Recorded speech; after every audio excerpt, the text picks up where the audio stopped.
By what name are you known? There are some who call me Tim.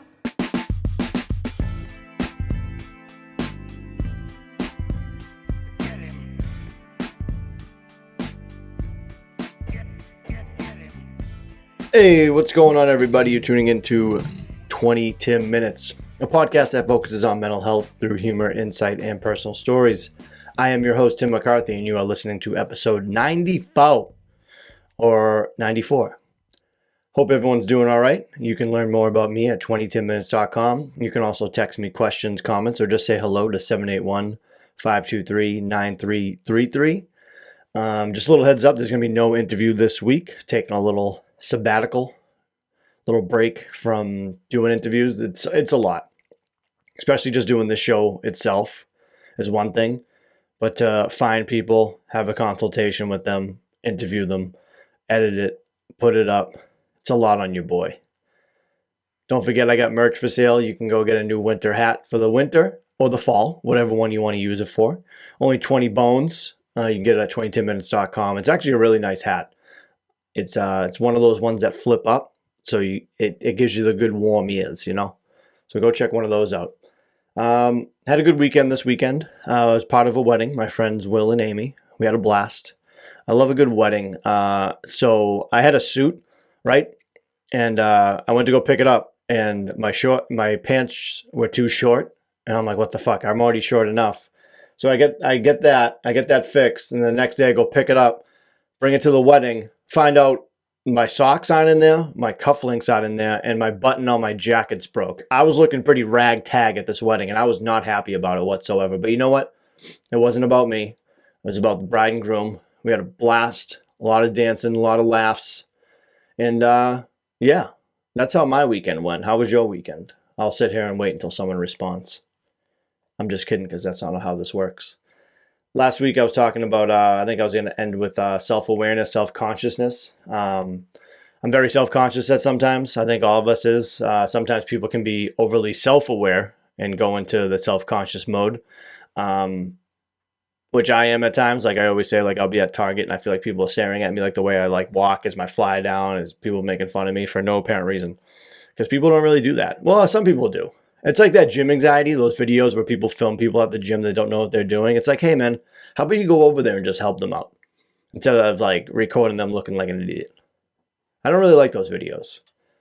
And there's like that one guy on like TikTok or Instagram who like bashes those people, the people that film people. Dude's a monster. You should go check him out. I forget his name. He's a big dude. But yeah, in a lot of cases, these feelings of self-consciousness are only temporary and arise from situations where we are in the spotlight. For some people, however, excessive can reflect a chronic condition such as social anxiety disorder. So people with social anxiety disorder have trouble with this, even just going outside and going out and doing things. I know a few people that are like this, and it's unfortunate, and it takes a lot of strength to even just get up and go out. So I commend people that battle that. While self-awareness plays a critical role in how we understand ourselves and how we relate to others in the world, excessive self-consciousness can result in challenges such as anxiety and stress. If you struggle with this, discuss your symptoms with a local doctor. Well, you should probably meet a local doctor, because if it's not local, then why are you driving so far to find a doctor? And see what you can do to help with those feelings. Again, I am not a professional. I don't know how I get over it. I think my medication and just like getting sick of being self-conscious and just wanting to like go out and do something. I'm like, one day I'm just like, fuck it. And I know it's my meds that help me a lot. So I think with anybody out there, I would suggest just taking it one day at a time, doing what you can do, using those little victories, going outside by yourself. You don't have to talk to anybody. Sometimes you can just say hello, wave to people. But like, I don't really like having elevator conversations with people. It is kind of annoying sometimes. Yeah, how about that weather, huh? Yeah, we needed it. Okay, you have a good one. All right, bye. And then that's it. Then I'll never see that person ever again. And they're probably making fun of me, be like, yeah, this guy asked me about the fucking weather. And I'm that guy. I went on the Twitter machine, and I was asking people what type of topics they want to hear, even though I was kind of against that for a while. It's like, why should I ask what people want to hear, especially when I'm like the one supplying the entertainment? But then again, I'm the people's podcast. I want to know what people out there want to hear and want to talk about, because I like learning. I like giving suggestions. Again, I'm not a professional. I'm going to say that every time when that type of stuff comes up. So one of them was from the CK and GK podcast that got to me. They want to know about ADHD hacks for later diagnosis, which is pretty much like for people that are new at new diagnoses. But first, the ADHD symptoms for people that don't know, there's inattentiveness, which is difficult concentrating and focusing. And then there's hyperactivity and impulsiveness. Those pretty much explain themselves. So inattentiveness, I give a couple of examples. Making careless mistakes, like for example, like schoolwork, appearing forgetful and losing things, appearing unable to listen or carry out instructions, which is a big one for me. Constantly changing activity or tasks, having difficulty organizing tasks. And then the hyperactivity and impulsiveness is being able to not sit still, constantly fidgeting, excessive talking, being unable to wait their turn, acting without thinking. So you get the gist of that. And that happens with a lot of adults and kids. Adults have more different ones because it's like they usually study the kids. Most adults aren't looking to get studied about their ADHD. So I think you can study me. I'll do it for some free Three Musketeer bars or Snickers or whatever you guys are going to give out. It's probably like those like miniature size candies like they give out on Halloween. I like the Halloween houses that give out the big candy bars. You're like, okay, I know what you're doing. I like what you're doing. So a lot of those for in adults is carelessness and lack of attention to detail, starting new tasks before finishing old ones, which I do all the time. Like I was working on getting ready for the wedding and I had all my shaving tools out and I was like, oh, I'll put those back in a second. Then I'd go and do something like eat a meal, go back to the bathroom. I'm like, oh crap, I didn't put these away. But then I'd be like, oh, I forgot to go take the laundry out. So I'd go down and take the laundry out. And I would do 3 or 4 things before I did this simple task of putting my like razors away. And I don't know why that's a thing. And it drives me insane. Poor organizational skills, which is another one I have. I have organized chaos. Inability to focus. That's a tough one. That's a very tough one. Forgetfulness. I forget all the time. Restlessness, edginess. I'm always on edge. Keeping quiet or speaking out of turn. I always feel like that because sometimes like when I'm with my friends, I don't get to get words in, but I think I'm the one that talks way too much. So that's why everyone's like, yeah, you need to stop talking. That one's tough. Mood swings, that kind of coincides with being bipolar as well. So mine are a lot harder to deal with. Blurting out responses and after interrupting others. That's another one. Don't bring me to a trivia night, because I will want to yell out the answers every time. Inability to deal with stress. Yep. Extreme impatience. Yep. Taking risk in activities, often with little or no regard to personal safety. For example, dangerous driving. I'm a very, very nice driver. I'm one of the best drivers out in America. I'm not even just saying that. Every accident that I was involved in was the other person's fault. I was doing what I had to do, 2 and 10 in the lanes, put my directional on, my blinker, if you're from the Northeast. I'm a great driver. I'm not reckless. I'd say the only thing I'm kind of reckless was with like spending money and gambling, but I'm not like a degenerate. Like I can go home and like be like, hey, honey, I didn't spend the mortgage. I'm not like that type of guy. I'm more like, shit, I guess we're drinking Natty Lights this weekend. Relaying information is very hard for me. Anytime I have to paraphrase something, I have very, very, very much trouble doing so. If I try to like relay any information to somebody, it's always like, you know what? Let me just get them. Let me just bring them over and they'll tell you. So impulse spending is a tough one to curb. Definitely don't do it while you're emotional. That's a big one. That's why people like shop therapy shopping. It's kind of like that when you're sad. You just go on a spending spree of doing things. So with impulse spending, for me, I gotta like budget ahead of time. Be like, okay, so on my Google Calendar, I have all my bills that are getting taken out and I highlight them in red. So I know like what cash I'm not gonna have. And I try to not use my credit cards as much anymore. So a good tip would be like, first off, saving money is a big one for us. So putting even like $20 a week away is huge. But seeing like how much money I'll have until next paycheck helps me out a lot of like what I can and can't spend. So that could help a lot for people that just love to spend. I think credit cards are like, oof, those are the devil's currency right there. You can do whatever you want with those and deal with the repercussions later, which I have.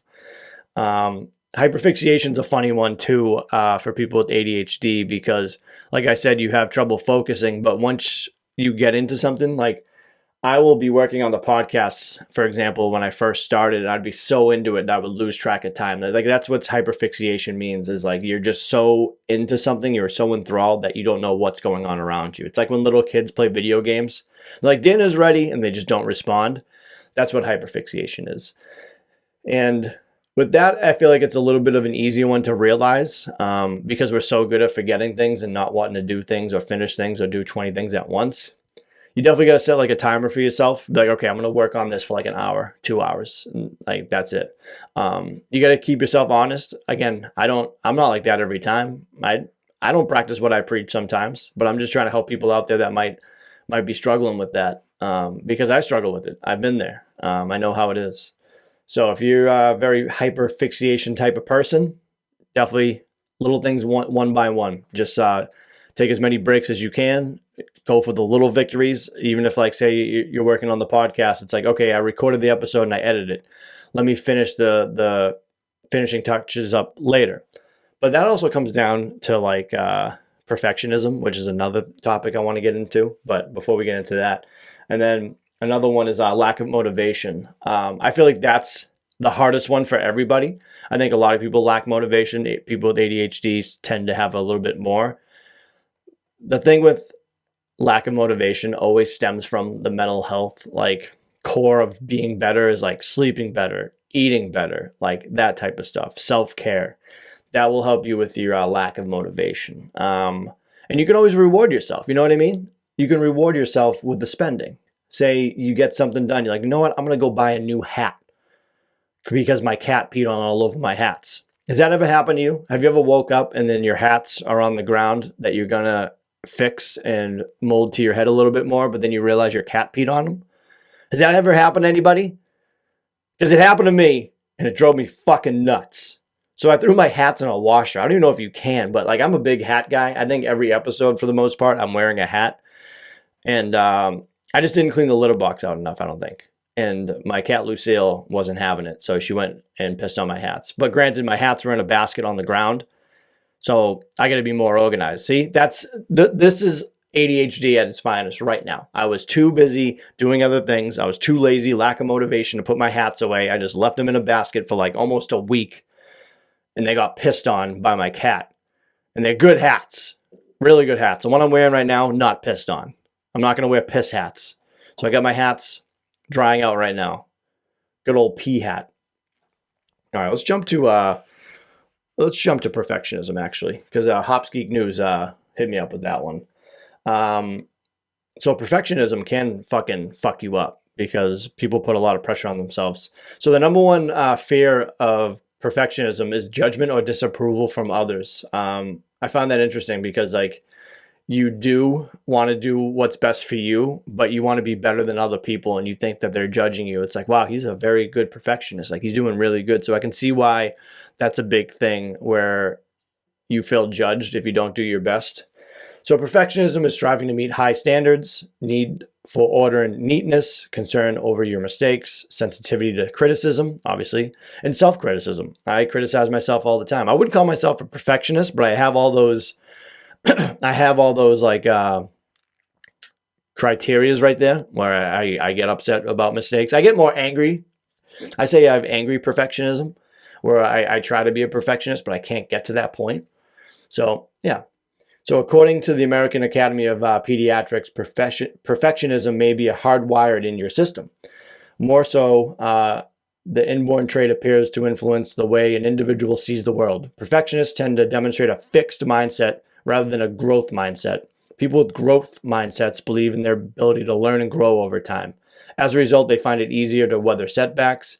Failure isn't tied to their sense of self-worth. Individuals with fixed mindsets, on the other hand, believe people are born with natural talents and abilities. These individuals set exceedingly high standards and strive to avoid failure at all costs. Failure can therefore shake up how they see themselves. That's unfortunate that that's how you see the world and yourself. I feel like I have a growth mindset because I don't know how to do shit. I like to learn things that I want to learn. I don't like school. They made me learn things that I don't know how I learned them because I didn't learn them. Like I wasn't big into history, science. I actually wasn't big into anything in high school. I just liked hanging out with my friends and like talking to girls. Like that was like what high school was to me. But someone that believes that they're born with like natural talent, I don't know what my natural talent would be. I think that's why I'm definitely on the growth side rather than the fixed side.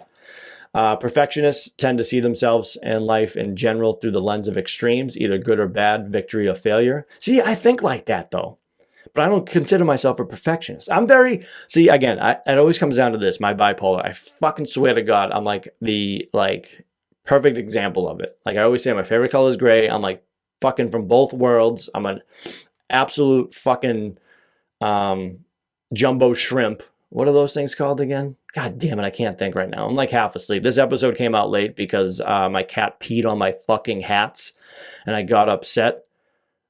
Yeah. Jesus Christ. This type of extreme thinking increases anxiety because if you try to be a perfectionist, you get anxiety that you're not going to finish your thing on time or it's not going to be good enough or are you going to meet that deadline that the old boss has you on? You know what I mean? It leaves no room for mistakes or roadblocks that are common in everyday life. As a consequence, when things go wrong, perfectionists are likely to dwell on their concerns, thus feeding their anxiety. Yeah, I can see why there's a connection between mental health and perfectionism because that is not easy to deal with, especially when you want to do the best that you can be, all you can be. And there's some ways to combat it, obviously. And this is where I come in. I'm going to give you some that I read about. Maybe I'll give you some what I think about. Focus on the positives. Let yourself make mistakes. I let myself make mistakes all the time. I get a little bit upset about them, but I don't lose sleep over them. Set a reasonable goal. I always do. Like today, I'm doing the podcast because wasn't in the best mood because my cat peed on my fucking hats. And I'm a big hat guy. So my reasonable goal was just to record today, even if I wasn't that happy. Lower pressure of yourself. I think we put a lot of pressure on ourselves all the time to do the best we can, and we can't be perfect all the time. That word perfect is pretty powerful, you know. No one's perfect, and no matter how close we want to be perfect, we need to make sure that we're keeping ourselves not so tightly gripped to that word.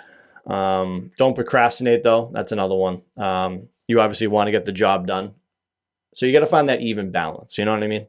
You can't be just juggling one side. You can't be doing the one hand juggle. You got to do the two hand juggle. Those people that juggle with one hand don't know how they do it. I also don't know how they do it when they have swords and shit. That shit freaks me out. I don't know how things work. And don't compare to other people. It's kind of like that whole hustle complex where like people online are like 0 days off, 8 days a week. I got my business off the ground because I slept 1 hour for 1 month. It's like, no, you got to not compare yourself to those people because those people are psychotic. I don't care how much money you have. They're not happy. There's no way they're happy. Like, what are you spending your money on? Like, what are you doing? I feel like it's just like hand over fist money going back into like whatever their business is. So yeah, just be careful and just ease up on yourself a little bit. You know, it's not easy being out there. I know we're wrapping up a little bit. I just wanted to talk about my cat's peeing on my hat. No, I'm just kidding. Yeah, the next episode I want to talk about more work burnout and recognizing manic tendencies. So manic tendencies, like obviously, is like a big one for people with bipolar. There's hypomania and mania. Hypomania and mania, real quick, are periods of overactive and excited behavior that can have a significant impact on your day-to-day life. Hypomania is what I have, is a milder version of mania that lasts for a short period, usually a few days. Mania is more severe form that lasts longer than a period of a week or more. And then I found out there's mixed episodes are defined as symptoms of mania and depression that occur at the same time in a rapid sequence without recovery in between. I've definitely had that, and I didn't know that that was even really a thing. So I just thought I was just like an anomaly. And it's always good to see that like there's things out there. And like, that's another thing with all these diagnoses. It's like, they're not 100% accurate. Like, people like judge each other. It's like, well, I don't do that, you do that. No, there could be like a million different things that I do that have come with the territory of being bipolar. And I just get nervous about like talking about my story sometimes, because I don't want people thinking I'm a fraud, which I'm fucking clearly not. Mania with mixed features usually involves irritability, high energy, racing thoughts and speech, and overactivity or agitation. But yeah, 3 things I'm grateful for. I didn't even think about them right now. I'm grateful for the fall weather. I like the fall weather, hoodie season. I'm going to say I'm thankful for hoodie season over fall weather. I like hoodie season. I'm very thankful for photos. I love photos. I used to be a big guy with taking photos. I like being able to see memories. I'm a big nostalgia guy. I absolutely love that stuff. And the 3rd thing I'm grateful for, my hats. My clean hats, the ones that didn't get pissed on by my cat. Jesus Christ. All right, guys, that was another episode of 22 Minutes. Hopefully you learned something or enjoyed this episode, because I was a little peeved today. But I'm glad I got this out and I feel a little bit better, because I'm not a perfectionist. Just one step at a time. Every little step I take, I don't even know what I'm doing anymore. I love you guys, and have a good one. And we're clear.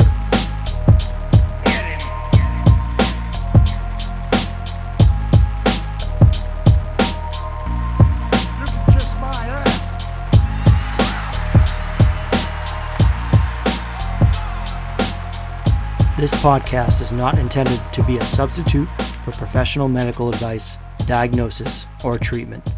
Always seek the advice of your physician or other qualified health provider with any questions you may have regarding a medical condition. If you are feeling suicidal, please dial 911.